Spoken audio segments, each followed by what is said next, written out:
সুপ্রিয় দর্শকবৃন্দু, আসসালামু আলাইকুম রহমতুল্লাহি ওয়া বারাকাতুহু।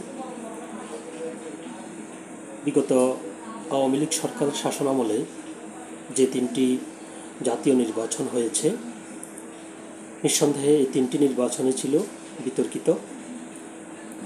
এই তিনটি বিতর্কিত নির্বাচনে বিদেশি পর্যবেক্ষক হিসেবে যারা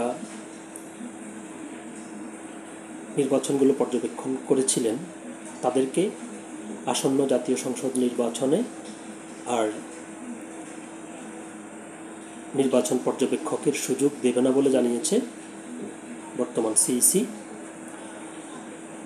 সত্যি কথা বলতে, পর্যবেক্ষকের তাদের যে পর্যবেক্ষণ এবং পর্যবেক্ষণ করার পর যে তাদের যে মন্তব্য এবং ফলাফল, তার উপরেই কিন্তু দেশে বিদেশে একটা নির্বাচন অবাধ, সুষ্ঠু ও নিরপেক্ষ হয়েছে কিনা সেটি নির্ভর করে।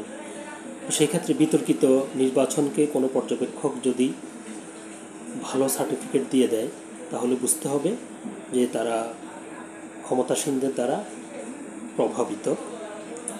এ ধরনের প্রভাবিত পর্যবেক্ষক যে কোনো নির্বাচনে পর্যবেক্ষণ করেও কোনো লাভ নেই। তো এই নিয়ে যুগান্তরে যে খবরটি প্রকাশিত হয়েছে, যার বিস্তারিত লেখা হয়েছে, বিগত ৩ নির্বাচন বৈধ বলা পর্যবেক্ষকদের সুযোগ দেওয়া হবে না বলছেন সিইসি। প্রধান নির্বাচন কমিশনার সিইসি এম নাসির উদ্দিন জানিয়েছেন, বিগত ৩ নির্বাচন বৈধ বলা বিদেশি পর্যবেক্ষকদের আসন্ন সংসদ নির্বাচন পর্যবেক্ষণের সুযোগ দেওয়া হবে না। মঙ্গলবার ৮ জুলাই আগারগাঁওয়ে নির্বাচন ভবনে কানাডিয়ার রাষ্ট্রদূত অজিত সিংয়ের সঙ্গে বৈঠক শেষে এই কথা বলেন তিনি। সিইসি বলেন, আগামী নির্বাচনে অনেক বিদেশি পর্যবেক্ষক আসবে। ইইউ সহ অনেকেই চিঠি দিয়ে আমাদের জানিয়েছে। তবে বিগত ৩ নির্বাচন নিয়ে যেসব বিদেশি পর্যবেক্ষক ভালো সার্টিফিকেট দিয়েছেন তাদের আমরা নেব না। তিনি বলেন, নির্বাচনের জন্য প্রস্তুতি জানতে চেয়েছে কানাডার রাষ্ট্রদূত। আমরা প্রস্তুতি জানিয়েছি। ভোটারদের মধ্যে সচেতনতা বাড়াতে আমরা যে কাজ শুরু করব এসব বিষয়ে জানানো হয়েছে। বিভিন্ন ধরনের প্রশিক্ষণের বিষয়ে জানানো হয়েছে। নাসির উদ্দিন বলেন, তারা চান আমরা যাতে অবাধ, সুষ্ঠু ও গ্রহণযোগ্য নির্বাচন আয়োজন করি। এআইয়ের মিস ইউজ নিয়ে কথা হয়েছে, তারা এসব ইস্যু নিয়ে আমাদের সাজেশন দেবে। এছাড়া কানাডা সুষ্ঠু নির্বাচন আয়োজনে বর্তমান নির্বাচন কমিশনের কমিটমেন্টের কথা শুনে সন্তুষ্ট। কানাডা আমাদের সহযোগিতা করবে ব্যালট প্রকল্পে, বা কানাডা অন্যভাবেও সহযোগিতা করতে পারে।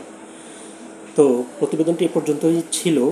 যেটি বলতে হয় সেটি হচ্ছে যে বিদেশি পর্যবেক্ষকদের ব্যাপারে যেরকম সিদ্ধান্ত নেওয়া হয়েছে, ঠিক তেমনি দেশের ভিতরেও অনেক পর্যবেক্ষক রয়েছে যারা এই নির্বাচনগুলো পর্যবেক্ষণ করে তারা কি বলেছেন সেটিও